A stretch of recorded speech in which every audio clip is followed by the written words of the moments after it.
உங்களுக்கு தெரியும், கடந்த சில நாட்களாக பார்த்துக்கிட்டு இருக்கிறீங்க, அரசியலில், பேப்பரில், டிவியில் நிறைய நீ பற்றி வருது. அது உங்களுக்கு கிளாரிஃபை பண்ணணும், பேசணும் அப்படிங்கிறதுக்காகத்தான். பாரதிய ஜனதா கட்சியில் ஆகஸ்ட் 25, 2020 டெல்லியில் இங்கே வந்து இணைஞ்சு தமிழகத்தில் தமிழக மக்களுக்காக ஒரு 6 ஆண்டு காலம் பணியாற்றுவதற்கு ஒரு பெரிய வாய்ப்பு, ஒரு பெரிய பாக்கியமாக நான் கருதுகின்றேன். இன்னைக்கு எந்த இடத்துல இணைஞ்சனோ அதே இடத்துல வந்து மரியாதையோடு, பண்போடு, அன்போடு என்னுடைய பாதை வேறு பாதையில் பயணம் செய்யணும். இலக்குகள் இன்னும் பெரிதாக இருக்கிறது. நிறைய மக்கள் இணைச்சு செயல்படணும். ஒரு புதிய அரசியலை, அடிப்படை கட்டமைப்பை மாற்றக்கூடிய அரசியலை உருவாக்க வேண்டும் என்கின்ற ஒரு எண்ணத்தோடு இன்னைக்கு வந்து ரொம்ப பண்போடு சொல்லிவிட்டு அதே இயக்கத்திலிருந்து வெளியே வருகின்றேன். இது தமிழர் பண்புன்னு கூட வச்சுக்கலாம். வெளியே சென்றாலும் கூட மரியாதையோடு சொல்லிவிட்டு செல்வது நம்முடைய பண்பு என்பதுதான் எனக்கும் இலக்கணமாக இருந்திருக்கிறது. இன்றிலிருந்து நம்முடைய ஒரு புதிய பாதை, ஒரு புதிய இயக்கம், ஒரு புதிய பொலிட்டிக்கல் மூமெண்ட், அடிப்படையிலிருந்து ஒரு புதிய பரிமாணத்தோடு, பார்வையோடு பார்க்கக்கூடிய ஒரு விதத்தில் தான் நம்முடைய மூமெண்ட்டை நம்ம ஆரம்பிக்கணும். நீங்கள் எல்லோரும் சேர்ந்து இணைஞ்சு அதை ஆரம்பிக்கணும் அப்படிங்கிறது என்னுடைய பெரிய ஆசைங்க. அதற்கு முன்பு சில விஷயத்தையும் சொல்லணும். என்னுடைய அரசியல் பாதை என்பது ரொம்ப வளைஞ்சு நெளிஞ்சு இங்கே வந்து உங்கள் முன்னாடி நின்றுட்டுருக்கேன். இது ஈஸி பாத் கிடையாது. ஒரு கிராமத்தில் பிறந்து ஒரு சாதாரண குடும்பத்தில், விவசாய குடும்பத்திலிருந்து வந்து ஒரு காமன் மேன் அரசியலுக்கு வர்றதே நம்ம ஊரில் நாம் ஒதுங்கிக்குவோம், வரமாட்டோம். பட் அதே போல் என்னுடைய பாதையும் கூட 2009 கேப்டன் விஜயகாந்த் அவர்களுடைய கட்சியில் தேமுதிகவில் ஐஎம் லக்னோவில் படிக்கும் பொழுது ஒரு இன்டர்ன்ஷிப்பாக 3 மாத காலம் ஆரம்பித்து, அதன் பிறகு 10 ஆண்டு காலம் கழித்து பாரதிய ஜனதா கட்சியில் ஆரம்பித்து 6 ஆண்டுகள் பாரதிய ஜனதா கட்சியிலிருந்து இன்னைக்கு தனித்துவமாக நம்முடைய இயக்கத்தை மக்கள் முன்னாடி வைக்கணும். உங்கள் முன்னாடி வைக்கிறேன். 25 வயசில் எனக்கு அந்த இன்டர்ன்ஷிப் திரு விஜயகாந்த் அவங்ககிட்ட செய்கிறக்கு ஒரு பெரிய பாக்கியம். அன்னைக்கு அரசியல்னால் என்னன்னே தெரியாமல் ஒரு புதிய அரசியலை தமிழகத்தில் கொண்டு வர முடியுமான்னு யோசித்த தருணம். இன்னைக்கு வயது 42, கிட்டத்தட்ட 17 ஆண்டுகள் போராடிக்கிட்டே இருக்கிறேன். ஒரு புதிய பாதை உருவாக்க முடியுமா, ஒரு better politics for better society கொண்டு வர முடியுமா. அதே நேரத்தில் நிறைய யூகங்கள், நிறைய பேர் நிறையா சொல்கிறனால இதே டெல்லியில் ஆகஸ்ட் 24, 2020 பிஜேபியில் இணைய வரும்பொழுது சூப்பர் ஸ்டார் ரஜினிகாந்த் அவங்க எனக்கு ஃபோன் பண்ணாங்க. எனக்கும் அவருக்குமான நட்பு கிட்டத்தட்ட நான் பதவியிலிருந்து வந்த பிறகு ஒரு நட்பு. நிறைய அவர்கிட்ட பேசுவேன். அவருடைய அரசியல் பாதை எப்படி இருக்கணும் அப்படின்லாம் பேசியிருக்கேன். அப்போ திரு சூப்பர் ஸ்டார் அவர்கள் இங்கே டெல்லியிலிருந்து திரும்ப வரணும், அவருடைய இயக்கத்தில் இணைய வேண்டும் என்ற வேண்டுகோளை ஆகஸ்ட் 24 ஒரு நாளைக்கு முன்னாடி பிஜேபியில் சேரும்பொழுது வைத்த பொழுது 3 விஷயம்தான் என் கண் முன்னாடி இருந்துச்சுங்க. தமிழ்நாட்டுக்கு எது நல்லது, அது எந்த மாற்று கருத்தும் இல்லை. சூப்பர் ஸ்டார் அரசியலுக்கு வர்றது தான் தமிழ்நாட்டுக்கு நல்லது. சூப்பர் ஸ்டாருக்கு என்ன நல்லது, அவர் அரசியலுக்கு வராமல் இருக்கிறது தான் அவருக்கு நல்லது. கோவிட் காலகட்டத்தில் அவருக்கு இருக்கக்கூடிய உடல் பிரச்சனைகள், அதையே பார்த்துக்கணும். முதல்ல அவர் ஆரோக்கியமாக சந்தோஷமாக இருக்கணும். அண்ணாமலைக்கு எது நல்லது, பாரதிய ஜனதா கட்சியில் இணைகின்றேன் என்கின்ற வாக்குறுதியை திரு சந்தோஷ் ஐயா கிட்ட கொடுத்தேன், ஒரு ப்ராமிஸ் கொடுத்தேன். அதை பிரேக் பண்ணக்கூடாது அப்படிங்கிறதுல நான் தெளிவாக இருந்தேன். ஸோ 3 கான்ஃப்ளிக்ட் இங்கே இருக்கும் பொழுது, ஸோ ஒரு நாள் இந்த கட்சியில் இணைவதற்கு முன்பாகவே முழு கான்ஃப்ளிக்ட். அன்னைக்கே ரஜினிகாந்த் ஐயா பேசி அந்த ஃபோன் காலுக்கு முதல் முறையாக மறுத்து, ஐயா மன்னிச்சுக்கங்க என்னால் வர முடியாது என்று சொல்லி பாரதிய ஜனதா கட்சியில் அடுத்த நாள் இணைத்துக் கொண்டேன். அதன் பிறகு சூப்பர் ஸ்டார் அவங்களை பார்த்து மன்னிப்பு கேட்டேன். அவரும் பெருந்தன்மையாக அவருடைய அரசியல் பாதையை அவரும் பெருந்தன்மையாக அடுத்து தீர்மானித்தார். எதுக்கு இதை நான் சொல்கிறேன் அப்படின்னாங்க, சில யூகங்களுக்கெல்லாம் என்று முற்றுப்புள்ளி வைக்க வேண்டும் என்பதற்காக மட்டும்தான் இதை நான் சொல்கிறேங்க. வேறு எந்த காரணமும் கிடையாது. இன்றைக்கும் சூப்பர் ஸ்டார் அவர்கள் மீது பெரும் மதிப்பும் மரியாதையும் வைத்திருக்கக்கூடிய மனிதன் நான். அதே நேரத்தில் பாரதிய ஜனதா கட்சியை பொறுத்தவரை இந்த 6 ஆண்டு காலத்தில் எப்பொழுதும் ஒரு விஷயத்தை விட்டுக் கொடுத்தது கிடையாது. தமிழ்நாட்டினுடைய அடையாளத்தை விட்டுக் கொடுத்தது கிடையாது, மண்ணை விட்டுக் கொடுத்தது கிடையாது, கலாச்சார பாரம்பரியத்தை விட்டுக் கொடுத்தது கிடையாது, நம்முடைய நீரை விட்டுக் கொடுத்தது கிடையாது. நிறைய பேர் எங்கிட்ட கேட்பாங்க, குறிப்பாக இந்த பகுதி இந்தியாவில் வரும்பொழுது, அண்ணாமலை நீங்கள் தமிழனா இந்தியனா அப்படின்னு கேட்பாங்க. இது எனக்கு ஒரு பெரிய கான்ஃப்ளிக்டிங் கொடுக்கக்கூடிய ஒரு விஷயம். Are you a Tamilian, are you an Indian அப்படின்னு. தமிழ்நாட்டில் என்னுடைய அப்பாவோ அம்மாவோ, என்னோட அம்மா தமிழ்நாட்டை தாண்டி வெளியே வந்ததே கிடையாதுங்க. தமிழ்நாட்டில் மட்டும்தான் இருந்திருக்கிறாங்க. என்னுடைய பாரம்பரியம் எல்லாமே. அப்பா ஒரு முறை தமிழ்நாட்டுக்கு வெளியே சின்ன வயசில் வந்துட்டு போயிருக்கிறாங்க. அங்கேயே ஆண்டு காலமாக இருந்து விவசாயம் செய்யக்கூடிய குடும்பம். எனக்கு முதல் வாய்ப்பு தமிழ்நாட்டை விட்டு வெளியே வந்து லக்னோவில் படிக்கிறதுக்கு, அதன் பிறகு டெல்லியில் இருப்பதற்கு, ஹைதராபாத்தில் 2 ஆண்டு காலம் ட்ரைனிங்கில் இருப்பதற்கு, அதன் பிறகு கர்நாடகாவில் 8-9 ஆண்டு காலம் ஐபிஎஸ் அதிகாரியாக பணி செய்வதற்கு. ஸோ இந்தியா முழுவதுமே கிட்டத்தட்ட அந்த 10-15 ஆண்டுகள் சுற்றிவிட்டேன். அதனால் நான் எப்போதுமே சொல்வேன், நான் ஒரு பெருமை மிகுந்த இந்தியன், ஒரு பாரம்பரிய தமிழன் என்கின்ற அடையாளத்தோடு எல்லாத்துக்கிட்டையுமே சொல்லுவேன். அது இந்த கான்ஃப்ளிக்ட் சில பேருக்கு ஒரு எட்டர்னல் கான்ஃப்ளிக்ட் ஆச்சு. இன்னைக்கு தமிழ்நாட்டினுடைய அரசியலும் கூட ஒரு பெருமை மிகுந்த தமிழனாக இருக்கணும் அப்படின்னா நான் ஒரு இந்தியன் என்று சொல்ல வேண்டிய அவசியம் இல்லை அப்படின்னு நிறைய கட்சிகள் அங்கே இருக்கிறாங்க. நான் எப்பொழுதுமே தொடர்ந்து சொல்லிக் கொண்டிருப்பது, இந்தியன் என்கின்ற அடையாளத்தோடு ஒரு பெருமை மிகுந்த தமிழனாகத்தான் எல்லா இடத்துலையும் இருக்கிறேன். அப்படித்தான் இந்த இயக்கத்திலும் இருக்கணும். நாம் ஆரம்பிக்கக்கூடிய இந்த இயக்கத்தில் உங்களோடு பயணம் செய்யணும். தமிழ்நாட்டினுடைய எந்த பிரச்சனையும் கூட முன்னிறுத்தி சமரசம் இல்லாத நம்முடைய தமிழ்நாட்டினுடைய வளர்ச்சியை நாம் எல்லோரும் கொண்டு போகணும். எத்தனையோ பிரச்சனைகள். நான் பாரதிய ஜனதா கட்சியில் இணைந்த பிறகு எல்லா தலைவர்களும் பெரும் ஒத்துழைப்பு தான். இருந்தும் தனியாக போகணும், உள்ளாட்சி தேர்தலில் தனியாக போகணும், தமிழ்நாட்டினுடைய அடையாளத்தோடு பாரதிய ஜனதா கட்சி இருக்கணும். தமிழ்நாட்டினுடைய அடையாளம் மிக முக்கியம் என்பதற்காகத்தான் அன்னைக்கு தலைவர் திரு ஜே.பி. நட்டா அவர்கள் நிறைய பேர்த்துக்கிட்ட பேசி நாம உள்ளாட்சி தேர்தல் தனியாக போகணும், அதே போல தான் லோக்சபா தனியாக போகணும். ஏதோ தனிப்பட்ட முறையில் எனக்கும் இன்னொரு கட்சிக்கும் பிரச்சனை இல்லைங்க. பாரதிய ஜனதா கட்சி ஒரு தமிழர் அடையாளத்தோடு களத்தில் இருந்தால் மட்டும்தான் அது தமிழர் நலத்தை முன்னிறுத்தக்கூடிய கட்சியாக இந்திய அடையாளத்தோடு இருக்க முடியும் என்கின்ற ஒற்றை நம்பிக்கை மட்டும்தான். டங்ஸ்டன் பிரச்சனையாக இருக்கட்டும், அதை கத்தி கூச்சல் போடாமல் அதை பொறுமையாக ஒரு இடத்திற்கும் சென்று நம்முடைய கட்சி அதை நம்ம சரி செஞ்சு கொடுத்தோம். மீத்தேன் ஹைட்ரோ கார்பன் திட்டமாக இருக்கட்டும், நிலக்கரி சுரங்கம் திட்டமாக இருக்கட்டும், எதாக இருந்தாலும் கூட, ஏன் மேகதாத்து அணையில் என்னைக்கு கர்நாடகாவில் எப்படி டி.கே. சிவகுமார் அவர்கள் சொல்கிறார்களோ அன்னைக்கு நாங்கள் அணை கட்டியே தீர்வோம் என்று சொன்ன பொழுது தமிழ்நாட்டினுடைய பாரதிய ஜனதா கட்சி கர்நாடகாவில் ஆட்சியில் இருந்த நம்முடைய பாரதிய ஜனதா கட்சியை அன்னைக்கு எதிர்த்து நாம உண்ணாவிரதம் தஞ்சாவூரில் இருந்தோம். எப்பொழுதும் எந்த உரிமையும் விட்டுக் கொடுக்கல. அதே நேரத்தில் அந்த கான்ஃப்ளிக்டை பொறுத்த வரைக்கும் கத்தி கூச்சல் போட வேண்டும் என்கின்ற அவசியம் இல்லை. பொறுமையாக பாந்தவியமாக பேசி நம்ம உரிமையை விட்டு கொடுக்காம செயலாற்ற முடியும் என்பதை ஒரு நாளும் கூட எனக்கு கிடைத்த பொறுப்புகளில் உங்களுக்கு நான் அதை காட்டிக்கிட்டே தான் வந்திருக்கேன். அதனால் இன்னைக்கு திரு மோடி ஐயா அவர்கள் மீது மிகப்பெரிய ஒரு மரியாதை வைத்திருக்கக்கூடிய மனிதன், நாட்டினுடைய பிரதமர், இந்த நாட்டை பாதுகாத்து கொண்டிருக்கக்கூடிய மனிதர். ஆனால் ஒரு லெவல் வரும் பொழுதுங்க, இந்த சின்ன சின்ன பிரச்சனைகள் அப்படியே சேர்ந்து வரும் பொழுது தொடர்ந்து நாமும் அவர்களுக்கு பிரச்சனையாக இருக்கக்கூடாது. ஒரு பிரச்சனையை எடுத்துட்டு போய் இங்கே பாருங்க இந்த பிரச்சனை, இந்த பாருங்க இந்த பிரச்சனை, இந்த பாருங்க அந்த பிரச்சனை, ஒரு அளவுக்கு தான் இங்கே நம்ம சொல்ல முடியும். அதனால தான் பொறுமையாக பாரதிய ஜனதா கட்சியினுடைய முக்கிய தலைவர்களை பார்த்து மிக பொறுமையாக, இது இன்னைக்கு கான்வர்சேஷன் 3 நாளாக நடக்கலைங்க. இதை கிட்டத்தட்ட நான் 1 ஆண்டு காலமாக பாரதிய ஜனதா கட்சியினுடைய தலைவர்கள்ட்ட சொல்கிறேன். 18 மாதங்களாக எனக்கு இருக்கக்கூடிய கருத்து வேறுபாடுகளை மிக பொறுமையாக, வெளியில் கத்தி கூச்சல் போடாமல் மிக பொறுமையாக 18 மாதங்களாக எல்லா இடத்துலையும் சொல்லிக்கிட்டே வர்றேன்.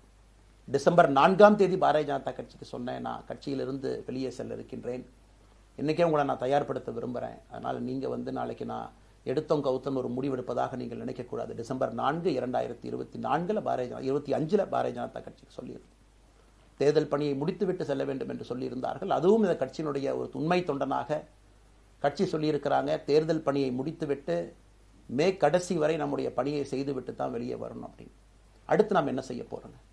அடுத்து நாம் இதெல்லாம் பேசிட்டோம், பழசை பேசிட்டோங்க, இருந்ததை பேசிட்டோம். அடுத்து ஆனந்தமாக அன்போடு தமிழ்நாட்டில் ஒரு அரசியல் இயக்கத்தை நாம் துவங்க இருக்கின்றோம். இது அரசியல் இயக்கமா கட்சி இல்லையா அப்படின்னு நீங்கள் யாரும் கேட்கவே வேண்டாம். கண்டிப்பாக தமிழகத்தில் அடுத்து நடக்கக்கூடிய தமிழகத்தினுடைய பொது தேர்தலில் நம்முடைய கட்சி போட்டியிடும், அதில் எந்த மாற்று கருத்தும் இல்லை. அதற்கு நம்ம தயார் பண்ணணும், நிறைய லீடர்ஸை தயார் பண்ணணும், நிறைய கேடர்ஸை வாலண்டியர்ஸை தயார் பண்ணணும், உத்வேகத்தோடு தயார் பண்ணணும், அவங்களுக்கு அந்த ஸ்கில் செட்டை நம்ம உருவாக்கி கொடுக்கணும். அதற்கு கொஞ்சம் நேரம் ஆகும். நாம் இது ஒரு இயக்கமாக ஆரம்பித்து நிறைய மனிதர்களை உள்ளே கொண்டு வந்து அவர்களுக்கு சில இடத்துல அரசியலை சொல்லிக் கொடுத்து எல்லா தரப்பட்ட மனிதர்களையும் உள்ளே கொண்டு வந்து, ஏன்னா பாரதிய ஜனதா கட்சியினுடைய தலைவராக பொறுப்பேற்ற பிறகு நான் முதல்ல போய் ஆசீர்வாதம் யார்கிட்ட வாங்கினாங்க, சமீபத்தில் மறைந்த நல்ல கண்ணையாகிட்ட தான். இன்னைக்கு மண் சார்ந்த அரசியலை முன்னெடுக்கணும், நல்ல மனிதர்களுடைய கொள்கைகள் உள்ள கொண்டு வரணும், எல்லா மனிதர்களையும் உள்ளடக்கிய அரசியலை நாம் முன்னிறுத்தணும். டெக்னோக்ராட்ஸ் பெருமளவில் நமக்குள்ள வரணும், பெருமளவில் நமக்குள்ள டெக்னோக்ராட்ஸ் வரணும்.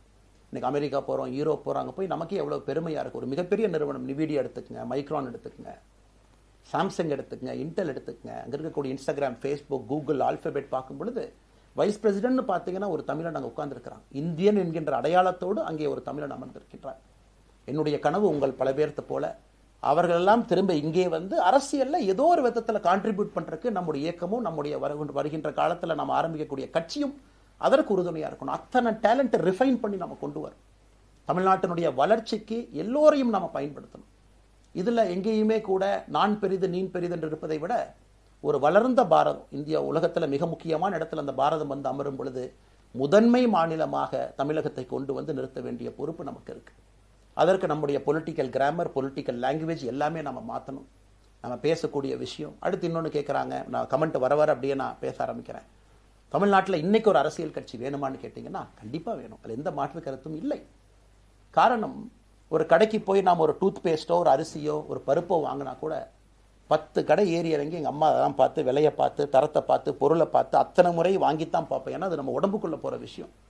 ஆனால் அரசியல் கட்சி இன்னைக்கு எத்தனையோ கட்சிகள் இருந்தாலும் கூட என்னுடைய நம்பிக்கை, நம்முடைய நம்பிக்கை, வருகின்ற காலத்தில் நம்முடைய அரசியல் இயக்கம் கட்சியாக மாறும் பொழுது மக்கள் அந்த தரத்தை பிரித்து பார்ப்பார்கள். தலைவர்கள் எப்படிப்பட்டவர்கள்? நாம எல்லோருமே காமன் மேன் பொலிட்டீஷியன்ஸ். பக்கத்து வீட்டுக்காரங்க மாதிரி தான் மக்கள் நம்மளை பார்க்க போறாங்க. தூரத்திலிருந்து நாம் கை காட்ட போவது கிடையாது. ஏன்னா நாம் யாரும் அப்படிப்பட்ட குடும்பத்திலிருந்து வரவில்லை, அப்படிப்பட்ட வளர்ப்பு நமக்கு இல்லை, நாம் யாரும் அப்படி இல்லை, தமிழனுடைய கலாச்சாரமும் பண்பாடும் இல்லை. அதெல்லாம் கூட நம்முடைய அரசியல்ல முதல் நாள்ல இருந்து கல்ட் பாலிடிக்ஸ்ல இருந்து நம்ம வெளியே வரணும். அரசியல் மாற்றம்னு சொல்றாங்க, ஆனால் அதே கல்ட் பாலிடிக்ஸ். நாம அதில் இருக்க போறது இல்லை. கல்ட் பாலிடிக்ஸ்ல இருந்து வெளியே. அண்ணாமலை என்ன பிறந்த நாளா 10 பேர் கொண்டாடணுமா? அதனால தான் நம்ம பிறந்த நாள் அன்னைக்கு எதுவுமே நம்ம செய்யல. என்னுடைய பிறந்தநாள் என்பது உங்கள் பிறந்தநாளை போல ஒரு நாள். நான் அரசியல் வருவதை என் பிறந்தநாளை எப்பவுமே கொண்டாடினது கிடையாது. அரசியல் வந்ததுக்காக சில பேர் போஸ்ட் அடிச்சு ஒட்டுறான். அந்த கலாச்சாரத்தையும் உடைக்க வேண்டும் என்பதற்காகத்தான் நேற்று நாம் எதுவுமே பேசலைங்க, இன்னைக்கு நம்ம பேசுறோம். இந்த கல்ட் பாலிடிக்ஸ்ல இருந்து வெளியே வரணும். ஒரு காமன் மேன் பாலிடிக்ஸை முன்னிறுத்தணும். சமரசம் இல்லாத கொள்கை இருக்கக்கூடிய இயக்கமாக அது கட்சியாக முன்னாடி வரணும். அவ்வளவு குவாலிட்டியான லீடர்ஸை நம்ம பில்ட் பண்ணணும். ஒரு முதலமைச்சர் தமிழகத்தை மாற்ற முடியுமான்னு கேட்டீங்கன்னா கண்டிப்பா முடியாது. முதலமைச்சர் இருக்கக்கூடிய 35 கேபினெட் அமைச்சர்கள் மாற்ற முடியுமான்னு கேட்டால் கண்டிப்பா முடியாது. 234 சட்டமன்ற உறுப்பினர்கள் மாற்ற முடியுமான்னு கேட்டால் முடியாது. 39 பாராளுமன்ற உறுப்பினர்கள் மாற்ற முடியுமான்னு கேட்டீங்கன்னா முடியாதுங்க. அவர்களோடு உள்ளாட்சி பிரதிநிதிகளாக இருக்கக்கூடிய கிட்டத்தட்ட 30,000க்கும் மேற்பட்ட பிரதிநிதிகள், பஞ்சாயத்து தலைவரிலிருந்து ஆரம்பித்து கவுன்சிலரிலிருந்து ஒரு கார்பரேஷன் கவுன்சிலரிலிருந்து மேயரிலிருந்து, நம்முடைய நோக்கம் எல்லா இடத்துலையும் கிளீன் பாலிடிக்ஸ் கொண்டு வரும், எல்லா இடத்துலையும் கிளீன் கவர்னன்ஸ் கொண்டு வரும், எல்லா இடத்துலையும் ஹானஸ்ட், எஃபிஷியன்ட், கேபபிள், வேலையை செய்து முடிக்கக்கூடிய திறன் படைத்த தலைவர்கள் அங்கே கொண்டு வந்து வைக்கணும். அதே நேரத்தில் பாலிடிக்ஸ் என்பது ஒரு ஃபேமிலிக்கு மட்டுமல்ல, தொடர்ந்து நாம மட்டும் இருப்போம் அப்படி இல்லைங்க. நம்ம இயக்கம் கட்சியாக மாறும் பொழுது உங்கள்கிட்டலாம் பேசி நம்ம டேர்ம் லிமிட் கொண்டு வரோம். நாம் ஒரு வித்தியாசமான கட்சினா எல்லோருக்கும் வாய்ப்பு கொடுக்கணும். 140 கோடி மக்கள் வசிக்கக்கூடிய அந்த நாட்டில், தமிழகத்தில் கிட்டத்தட்ட 8 கோடி பேர்த்துக்கு நாம் இருக்கோம். 5.5 கோடிக்கு மேற்பட்ட வாக்காளர்கள் இருக்கும் பொழுது எல்லோரையும் அரசியலுக்கு வாய்ப்பு கொடுக்கணும். டேர்ம் லிமிட் கொண்டு வரணும். எத்தனை முறை எம்எல்ஏவாக இருக்கணும், எத்தனை முறை எம்பியா இருக்கணும், எல்லோருக்கும் அது பொருந்தும், எனக்கும் அது உட்பட. The permanent leaders, permanent MLAs, permanent ministers, permanent MPs, அதை நம்ம உடைக்க போறோம். அது எந்த மாற்று கருத்தும் இல்லை. அது என்னை ஆரம்பித்து முதல் மனிதனாக இந்த இயக்கத்தில் இணைத்துக் கொண்டிருக்கக்கூடிய என்னை, ஒரு சாதாரண ஒரு மனிதராக என்னை ஏற்றுக் கொண்டிருக்கக்கூடிய ஒரு காமன் மேன் என்னை ஆரம்பித்து எல்லோருக்கும் இது பொருந்தும். இதை நாம இந்த இயக்கம் கட்சியாக மாறுகின்ற முதல் நாள்ல நம்ம சொல்ல போறோம். No chair is permanent for anybody. அதில் நம்ம ரொம்ப தெளிவாக இருக்கின்றோம். புதியவர்கள் வரணும், வந்துகிட்டே இருக்கணும். It should flow like a water. New ideas வரணும், அந்த ஸ்ட்ரீம் போய்கிட்டே இருக்கணும். நம்மை தாண்டி இந்த இயக்கம் நிற்கணும். This movement should stand beyond us, not in name but in purpose and pursuit of excellence. இதெல்லாம் ஏதோ அண்ணாமலை அப்படிங்கிற பேர் கிடையாதுங்க. அதனால தான் ரொம்ப யோசிச்சு நாம கொண்டு வந்திருக்கோம். www.vetheleader.org அப்படிங்கிற அமைப்பு ஏற்கனவே 2020 நாங்கள் எல்லாம் சேர்ந்து ஆரம்பித்த அமைப்பு. நான் பேசி முடிச்சோன்னா அந்த லிங்க் உங்களுக்கு லைவாக வந்துடும். vetheleader.org-ல நீங்கள் உங்களை வாலண்டியராக இன்னைக்கு பொலிட்டிக்கல் ஒரு மூமெண்ட்டில் உங்களை நீங்கள் நினைச்சுக்கணும். நாம எல்லோரும் ஒன்று சேர்ந்து பேசுவோம். அதனால தான் இன்னைக்கு கோயம்புத்தூரில் இன்னொரு அறிவிப்பும் கூட கொடுக்கணும். எல்லாத்தையும் டைரக்டாக எப்படி நம்ம பாலிடிக்ஸ்குள்ளே கொண்டு வர போகிறோம். APJ Abdul Kalam centre for ethics and politics, APJ Abdul Kalam ஐயாவுடைய பேரில் கோயம்புத்தூரில் வீத லீடர்ஸ்க்கு கீழே நாம பாலிடிக்ஸ்ல எத்திக்ஸ்க்காக ஒரு சென்டர் ஆரம்பித்து வருகின்றவங்க எல்லாமே இதுக்குள்ள ட்ரெயின் ஆகி தான் வெளியே வருவாங்க. உள்ளாட்சி தேர்தலில் நிற்கிறாங்க, they will get trained, come and stand in local body election. MLA election நிற்கிறாங்க, they will get trained, they will come and stand in election. அவங்க எங்க நின்னாலும் கூட ஒரு ப்ராசஸ்ல நாம் அவங்கள ட்ரெயின் பண்ணி, அவங்கள ஷேப் பண்ணி, ஒரு கம்யூனிட்டியினுடைய நீட்ஸ் அண்டர்ஸ்டாண்ட் பண்ணி அரசியல் செய்யக்கூடிய மனிதர்களாக நாம் அவங்கள கொண்டு வர போறோம். நாம் யாருக்கும் போட்டி கிடையாது. ஆளுங்கட்சி இருக்கு, நிறைய எதிர்கட்சி இருக்கு, எல்லோரும் இருக்கட்டும், சந்தோஷமா இருக்கட்டும், அவங்கவுங்க கொள்கையை சொல்லட்டும். நம்முடைய கொள்கையும் வருகின்ற காலத்தில் நம்ம எல்லோரும் இணைஞ்சு நம்ம கொள்கையை சொல்ல போறோம். இன்னைக்கு நான் ஏபிஜே அப்துல் கலாம் ஐயா அப்படிங்கிற பேரை உங்க முன்னாடி சொன்னதுக்கான காரணம் என்னன்னா, அவரை நான் மாணவனா பார்த்திருக்கிறேன், ஐபிஎஸ் அதிகாரியா பார்த்திருக்கிறேன், கேள்விகள் கேட்டிருக்கேன், லைவா அவர் பேசுனதை கேட்டிருக்கேன். அவர் சொன்ன அத்தனை கான்செப்ட் இன்னைக்கு நமக்கு எப்போ பொருந்தோம், இன்னைக்கு பொருந்தும். எப்பவோ சொன்னார் விஷன் 2020, எப்போ சொன்னாருங்க? 2020. நம்ம 2020ங்கிறது 2000த்துல சொன்னார். நாம அந்த கோல் போஸ்ட் அப்படியே மாத்திட்டோம். அது மட்டும் இல்லை, அன்னைக்கு சொன்னாரு கிராமப்புறத்திலிருந்து நகரத்துக்கு யாரும் போகக்கூடாதுன்னா புறா providing urban amenities and rural areas, கிராமப்புறத்தில் அவ்வளவு ஃபெசிலிட்டியை கொண்டு வரணும். அது எல்லாம் கூட இன்னைக்கு யாருக்கு பொருந்ததோ இல்லையோ நம்முடைய சமுதாயத்துக்கு பொருந்தும். அவ்வளோ விஷயங்கள் சொல்லியிருக்கக்கூடிய ஏபிஜே அப்துல் கலாம் ஐயா நமக்கு மிக முக்கியமானவர். அவருடைய கருத்தியல் நமக்கு மிக மிக முக்கியமானது. ஒரு தேசிய மனிதராக, பெருமை மிகுந்த தமிழனாக வாழ்ந்து மறைந்திருக்கக்கூடிய ஒரு அற்புதமான மனிதர். நிறைய நம்முடைய தலைவர்கள் இருக்காங்க. அத்தனை கொள்கைகளும் வேண்டும். ஒரு ஐடியாலஜி பார்த்தீங்கன்னா இட் ரைசஸ் அண்ட் ஃபால்ஸ். எந்த ஐடியாலஜியும் பெர்மனன்ட் நான் பிடிச்சிருப்பேன். கம்யூனிசம் 100 ஆண்டுகளுக்கு முன்பு எப்படி இருந்த ideology, for right movements, for left movement, centrist movement, liberal movement, ஒரு அரசியல் சரித்திரத்தை பார்க்கும் பொழுது அந்த ஐடியாலஜி தன்னைத்தானே மாற்றிக்கொள்ளவில்லை என்றால், அடுத்த தலைமுறைக்கு தேவையான வசதியை செய்து கொடுக்கவில்லை என்றால், அது எந்த ஐடியாலஜியாக இருந்தாலும் அது அழியும் என்பதுதான் காலத்தினுடைய கட்டாயம். நம்ம பார்த்துக்கிட்டு இருக்கோம். நாம் அதை தாண்டி நிற்கணும். நம்ம மூமெண்ட் அதையெல்லாம் தாண்டி மக்கள்கிட்ட நிற்கணும். இத்தனை பேர்த்த நம்ம எடுத்துகிட்டு போகணும். பெரிய ரிஸ்க் தாங்க, இது சாதாரண வேலை இல்லை. நம்ம எல்லோருமே மிடில் கிளாஸ் தான், காமன் பீப்புள் தான். நமக்கு ஒரு பெடிகிரி கிடையாது, பிஸ்னஸ் நம்ம அதில் பெருசாக அதுலேருந்து வரல, நமக்கு ஒரு ஸ்டார் வேல்யூ கிடையாது, ஒரு பெரிய பாரம்பரியமான அரசியல் கட்சி ஆரம்பித்து நம்ம கையில் யாரும் தூக்கி கொடுக்கல. நாம் எல்லோரும் கஷ்டப்பட்டு ஒரு படியாக தான் அந்த மூமெண்ட்டை கொண்டு போகணும். அதனால் என்னோடு வர நினைக்கக்கூடிய எல்லோருக்கும் என்னுடைய அன்பு வேண்டுகோள், கொஞ்சம் பொறுமை, கொஞ்சம் நிதானம். ஏன்னா ஒரு செங்கல் எடுத்து வைக்கும் பொழுது அது ஐடியலிசத்தோடு வைக்கிறோம், நேர்மையோடு வைக்கிறோம். தமிழகத்திற்கு ஒரு மாற்றத்தை கொடுக்க வேண்டும் என்கின்ற நோக்கத்தில் அந்த செங்கலை வைக்கும் பொழுது அந்த செங்கலுக்கு கியூரிங் ஆகிறதுக்கு ஒரு டைம் வேணும். அந்த செங்கல் பிடிமானத்தோடு நிற்கணும். அதன் பிறகுதான் அந்த பில்டிங் நிற்கும். இல்லாட்ட அடிக்கக்கூடிய புயல் காட்டுக்கு சாயக்கூடிய பில்டிங்கை நம்ம கட்ட போகிறது இல்லைங்க. அதனால் எல்லோருக்கும் நிறைய பேர் மெசேஜ் போடுறீங்க, மாற்றுக் கட்சியில் இருக்க உடனே கிளம்பி வரட்டுமான்.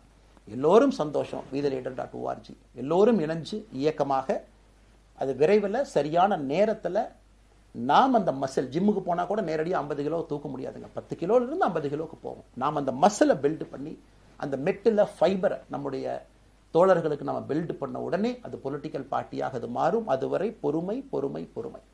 அவசரமாக ஒரு வெயிட்டை தூக்கி முதுகு பிடிச்சி கால் பிடிக்கிறத விட சரியாக ஒரு திசையிலும் அதை கொண்டு போய் இதை பக்காவான முறையில் நம்ம அதை செய்வோம். அதனால் இன்றிலிருந்து நம்முடைய wetheLeaders.org அதில் மூமெண்ட் நம்ம ஆரம்பிக்கிறோம். கோயம்புத்தூரில் ஏபிஜே அப்துல் கலாம் ஐயாவோட பேரில் centre for ethics and politics அதை உருவாக்குறோம். உள்ளாட்சி தேர்தலுக்கு நிறைய மனிதர்களை இங்கிருந்து நம்ம அனுப்புகிறோம். அவங்க உள்ளாட்சி பிரதிநிதிகளாக வர்றாங்க. குட் பாலிட்டிக்ஸை நம்ம சொல்லிக்கிட்டே வர்றோம். அதனால தான் நான் அடிக்கடி சொல்லுவாங்க, நாம் மாறுவோம், மாற்றம் தானாக நடக்கும். ஸோ அதனால தான் நம்முடைய இந்த மூமெண்ட்டினுடைய கொள்கையே மாறுவோம், மாற்றுவோம். Let is also change to bring change. இந்த ரெண்டையும் செய்வோம். யாரும் மீதும் வன்மம் கிடையாது. அதே நேரத்தில் நம்முடைய சமூக வலைதளத்தில் இருக்கக்கூடியவங்க நான் வாரியர்ஸ்னு சொல்லிங்க, you are the change agents. என்னை பொறுத்தவரை ஒரு மாற்றத்தை கொடுக்கக்கூடியவங்க நீங்கள். சண்டை களத்தில் சண்டை போடுறது நம்ம வேலை இல்லைங்க, மாற்றத்தை கொடுக்கக்கூடியது நம்முடைய வேலை. கடந்து வந்த பாதையை திரும்பி பார்க்கும் பொழுது கொஞ்சம் சந்தோஷத்தோடு, அதே நேரத்தில் யாரெல்லாம் கைப்பிடிச்சு இவ்வளோ தூரம் கூட்டிகிட்டு வந்தாங்களோ அவர்களுக்கு நன்றி உணர்வோடு, நம்ம முன்னாடி செல்லக்கூடிய பாதை இதுவரை வந்த பாதையிலிருந்து கொஞ்சம் மாறுபட்டு இருந்தாலும் நம்முடைய அனுபவத்தை வைத்து அதற்காக யாரையும் திட்டி தீர்க்கணும்னு அவசியம் இல்லை. சமூக வலைதளத்தில் நாம் ரொம்ப ரெஸ்பான்சிபிளாக இருப்போம். தமிழ்நாட்டில் இன்றைக்கி இருக்கக்கூடிய பிரச்சனை, என்ன கமெண்ட் வேணாலும் யார் வேணாலும் போடலாம், பேசலாம், மைக்கே முன்னாடி இருக்குது, நான் பேசிட்டு போயிடுவேன்னு நினைக்கிறீங்க. பாதிக்கப்படுறவங்க பின்னாடி ஒரு குடும்பம் இருக்குது, குட்டி இருக்குது, குழந்தை இருக்குது, அவங்களுக்கும் ஒரு தனி அடையாளம் இருக்குது. அது என் சைட்லேருந்து தெரியாமல் ஏதாவது தவறு நடந்திருந்தாலும் கூட, என்னை ஆதரித்து செய்பவர்கள் ஏதாவது தவறு செய்திருந்தாலும் கூட அதற்காக இந்த நேரத்தில் நான் மன்னிப்பும் கேட்டுக்கிறேன். இப்போ இருந்து நம்முடைய பாதை, முன்னாடி செல்லக்கூடிய பாதை என்பது மக்களுக்கான பாதை, ஒரு பாசிட்டிவான பாத். காமன் மேன் பாலிட்டிக்ஸை நம்ம பில்ட் பண்ணுறோம். ஃபவுண்டேஷனோடு மேலே வரப்போகிறோம். தமிழ்நாட்டை எல்லா இடத்திலும் கூட கீழிருந்து மேலே வரை அந்த மாற்றத்தை கொண்டு வர போகிறோம். அதனால தான் நான் இன்ஸ்டாகிராம் லைவில் வந்தேன். ஒரு புதிய தலைமுறையை நம்ம அரசியலுக்குள்ளே கொண்டு வரணும். அவங்களை ஒதுக்கி வைக்க முடியாது. ஏன் அப்படி ஓட்டு போடுறாங்க, ஏன் அப்படி ஓட்டு போடுறாங்க கேட்க முடியாது. They are hungry for change. மாற்றம் வேண்டும் என்று துடித்துக் கொண்டிருக்கின்றார்கள். உடனே நடக்கணும். யூரோப்பியன் கண்ட்ரி போகிறாங்க, டூர் பார்க்குறாங்க, சோஷியல் மீடியாவில் பார்க்குறாங்க. தமிழ்நாட்டில் ஏன் நாளைக்கு காலையில் நடக்கலைங்க? அதே நேரத்தில் நம்முடைய பெரியவர்கள் எத்தனையோ பேர் நான் பார்க்குறேன். வயசான நம்முடைய பெரியவர்கள் நடந்து போகிறது கூட இன்றைக்கி ஒரு பார்க் நமக்கு கிடையாது. சாயந்தரம் ஆனந்தமாக இத்தனை காலமாக உழைத்து விட்டு வீட்டில் இருக்கிறாங்க. ஓய்வெடுக்கக்கூடிய நேரத்தில் கூட ஒரு கிரீன் ஸ்பேஸ் அர்பன் ஏரியாவில் கிடையாது, ரூரல் ஏரியாவில் கிடையாது.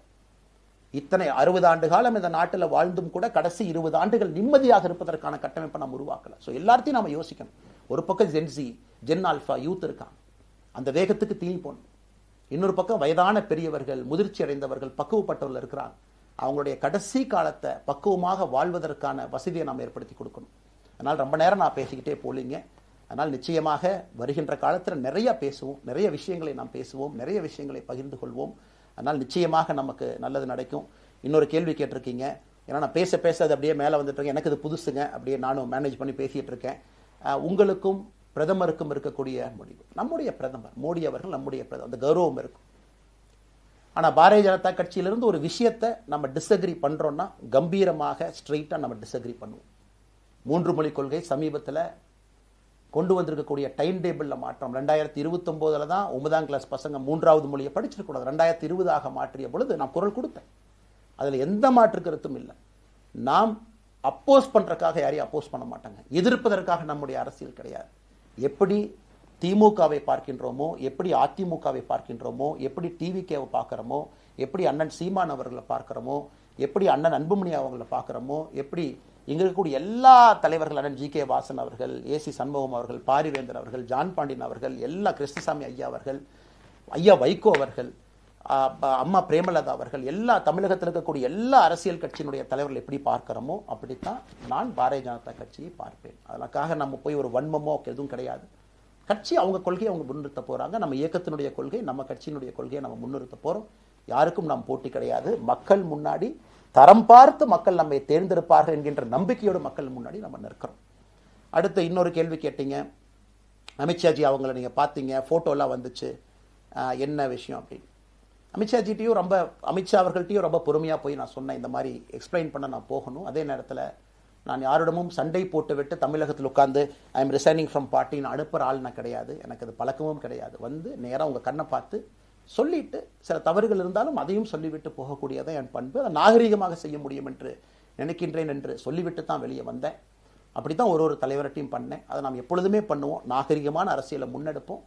சமூக வலைதளத்தில் ஆபாசம் வேண்டாம். சமூக வலைதளத்தில் நல்லதை பேசுவோம்.